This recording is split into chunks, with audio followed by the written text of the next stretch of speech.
Hi, I'm Glenn with Family Handyman. You know, path lighting can really add some curb appeal to your home. And there are a variety of options that you can find online and at home stores.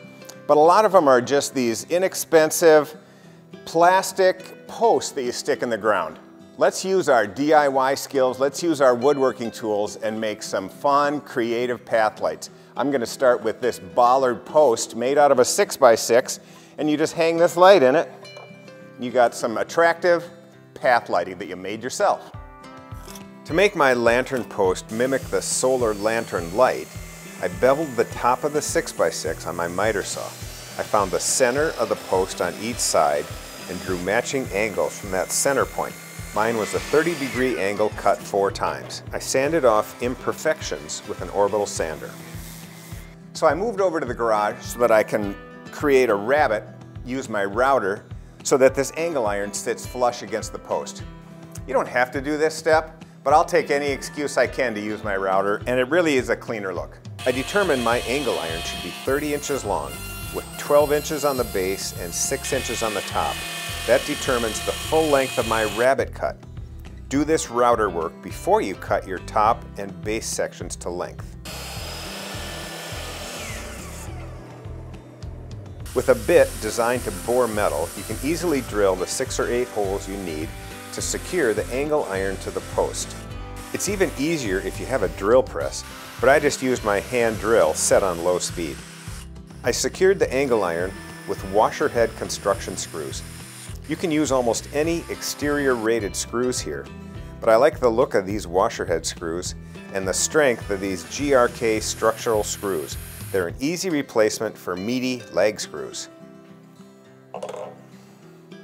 And there's your bollard post path light. You know, I like the look of the wood naturally, but seeing this angle iron steel, I might want to stain this black. We'll see. So that's my path light. I've got some more ideas. Let's build another one. So this next path light, I'm calling the hidden LED sandwich. I take these pieces of cedar, so simple, and glue them together. And this LED has adhesive backing.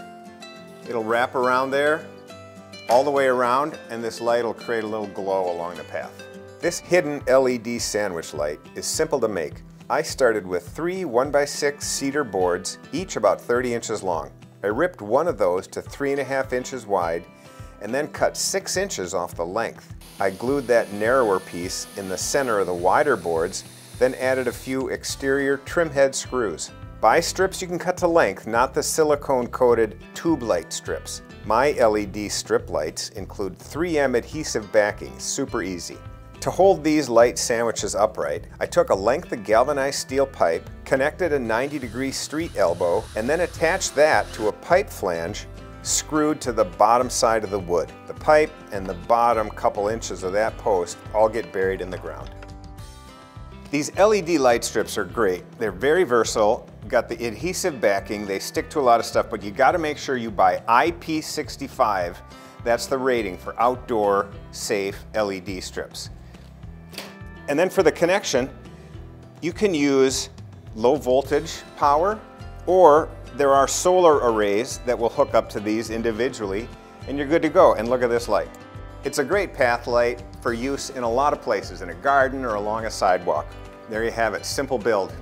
All right, we're gonna move on to the cedar umbrella light next. So for my cedar umbrella light, it uses 4 arms with a bevel at the bottom. I used 1x2 boards, starting 7 inches from the bottom of each 16-inch cedar arm. I cut a 5-degree bevel, and I kept my umbrella lights short and narrow so they would look like a row of footlights along a path. I cut those bevels on a bandsaw. I connected the 4 umbrella arms to a treated 2x2. This gives a few inches of surface for gluing and screwing the umbrella arms, and the rest will be buried to hold this bollard light upright. My short lights didn't need much below ground support, and I can easily relocate them. I found multiple retailers of these solar light discs that drop into a 3-inch cutout. Before sizing my cedar to fit atop this umbrella, I drilled that hole so I had material to clamp to my bench. Then I cut the square on the miter saw and rounded the edges with an orbital sander. I gave the tops of the umbrella arms a slight bevel so the square sits flush on top. Final step is to drop in this solar light disc. Just clips in with no hardware needed, and there's our Cedar umbrella light. You can line a path with 4 or 5 of these and it's pretty easy. My next path light, I'm going to use this piece of eucalyptus, which is a great outdoor wood. Just a straight piece of wood, a little overhanging cap, and then I take this solar light, which is designed to clip onto deck rails. But when I create a recess in here, it'll shine the light right down the front of this wood. Let me show you how to do it. My light top piece measured 4 inches by 5 inches, and each end has a miter cut. Then I added a short piece of eucalyptus to drop down the front, mostly just to hide the plastic solar light. I glued these miter cuts together and used my nail gun to secure it.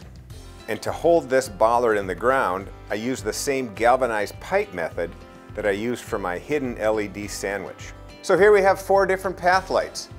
Fun projects, inexpensive lumber, and these great solar lights that you can find anywhere. Plus, with a project like this, you get to build stuff, and they're way better looking than the stuff you find at the home stores. In fact, I'm going to take a design like this, make a shorter version, and hang them on my porch wall.